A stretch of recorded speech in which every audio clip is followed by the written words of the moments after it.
वंदे पुरुषोत्तमम। आत्मा का भोजन। हम जब इस धरती पर आते हैं या आने से पहले जब माँ के गर्भ में रहते हैं तो माँ के गर्भ में रहकर माँ का ही शरीर से, माँ का ही रक्त से हम अपने जीवन को संजीवित करके रखते हैं।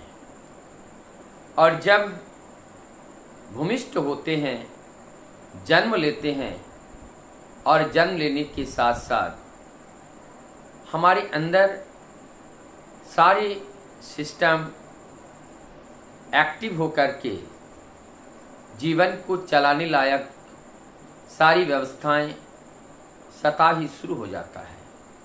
उनमें से एक है इस शरीर को स्वस्थ रखने के लिए आहार का माध्यम। माँ के गर्भ से आने के बाद माँ के स्तन का दूध पान करके हम इस भौतिक शरीर की रक्षा करते हैं।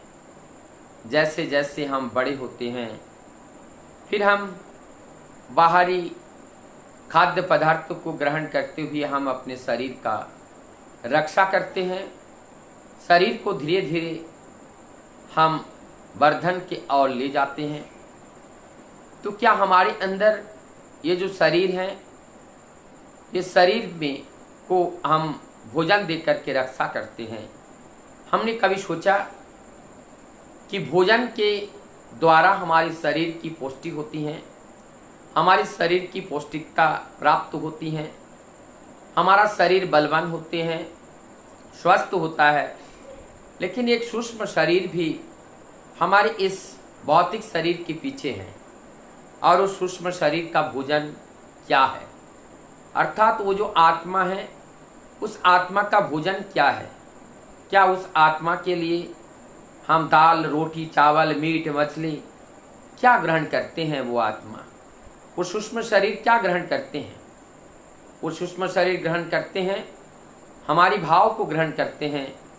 हमारे जो कर्तव्य हैं वो हमारी उस कर्तव्य के अंदर से जो हमारा भाव होते हैं उस भाव को ग्रहण करते हैं। और उनको ग्रहण करने लायक भाव भी तो होना चाहिए। उसके लिए क्या होना चाहिए? उसके लिए जो हम भजन करना, यजन का जो पाठ है, नाम ध्यान के माध्यम से हम अपने उस वास्तव सत्ता के साथ हम जब युक्त होते हैं तब उनको पोषण मिलता है, क्योंकि हम उनके चिंतन में रहते हैं। इसीलिए हमारे वैदिक ग्रंथ में भी ध्यान का बड़ा महत्व बताया गया है। एवं हमारी आर्य परंपरा में, हमारे सनातनी परंपरा में जिस किसी भी गुरुकरण की जो व्यवस्थाएं हैं, जिसमें नामदान दी जाती हैं, उस नामदान को लेकर उस नाम का चिंतन, गुरु मूर्ति का चिंतन और गुरु मूर्ति के सामने अपने मन को रख करके उस मन के द्वारा गुरु का चिंतन और चिंतन करते करते उस भाव जगत में प्रवेश कर जाना, वो सत्य स्वरूप में, सत्य चित आनंद स्वरूप में प्रवेश करना, ये ध्यान के माध्यम से होते हैं। और ये उनका ये पोषण है, यही उनका भोजन है। आत्मा का भोजन है कि कैसे हम आत्मा के साथ रहे, आत्मा के उस सत्यता के साथ रहे, आत्मा के उस विचारों को हम अपने शरीर के द्वारा मूर्त करें। जब हम उनके विचारों को हमारे शरीर के द्वारा मूर्त करते हैं तब भी उनकी पोषण मिलती है। और ऐसा ना करने से वो सूख जाते हैं और वो निस्तेज हो जाती हैं। फिर हमारी जो चेतना है वो चेतना कमज़ोर पड़ जाती है। और चेतना कमज़ोर पड़ने से हमारे ये शरीर गलत कार्य में संलिप्त हो जाते हैं। और जब गलत कार्य में संलिप्त हो जाते हैं, इस देह का उद्देश्य परिपूर्ण नहीं होते हैं, धीरे धीरे गर्त में चला जाता है। जीवन हताश, निराश, उदासीन हो जाते हैं। इसीलिए केवल देह पोषण से काम नहीं चलेगा, इस देह को खुराक देने से काम नहीं चलेगा। जैसे एक गाड़ी होते हैं, दो पहिए होते हैं, एक पहिया ठीक है, दूसरा पहिया ठीक नहीं है, तब भी वो गाड़ी नहीं चलेगा। इसीलिए इस गाड़ी को चलाने के लिए जीवन के दो पहिए हैं, एक आध्यात्मिक और एक भौतिक। इस आध्यात्मिक और भौतिक दोनों को साथ लेकर के चलना पड़ेगा। भौतिक पहिए को केवल हम आहार के माध्यम से उनको संजीवित रखते हैं, लेकिन आध्यात्मिक जो शरीर है, आध्यात्मिक जो पहिया है, उनके लिए सत्कर्म, नाम, ध्यान, यजन, ये सब उनके जितने भी व्रत, उपवास, सब उनके लिए है। जो कल्याणकारी जो योजनाएं हैं, सारी कल्याणकारी योजनाएं वो आध्यात्मिक परिप्रेक्ष्य में आता है। और जब ऐसा होता है तो उनको ये पौष्टिकता मिलती है, उन्हें ये न्यूट्रिशन मिलती है। जब तक हमारी ये अंतरात्मा को जब हम जीवंत करने का संकल्प नहीं लेते हैं और हम सुबह उठते हैं, सबसे पहले हम अगर हमारी उस वास्तविक सत्य या सत्ता के साथ जब हम मुलाकात नहीं करते हैं, उनसे हम मिलते नहीं हैं। और मिलेंगे कैसे? उस पूजा पाठ के माध्यम से, नाम ध्यान के माध्यम से उनके साथ संग किया जाता है।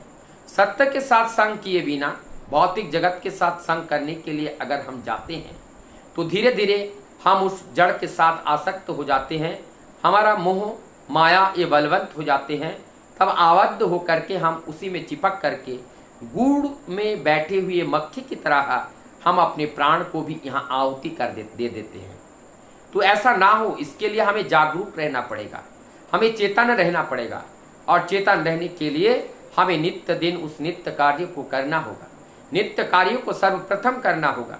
सबसे पहले भोग हमें हमारे प्रभु को लगाना होगा। जब तक हम अपने प्रभु को, अनंत सत्य को या परमात्मा को जब अब तक हम भोग नहीं लगाएंगे, तब हम इस देह को कोई भी आहार ग्रहण नहीं करेंगे और नहीं भी करना चाहिए।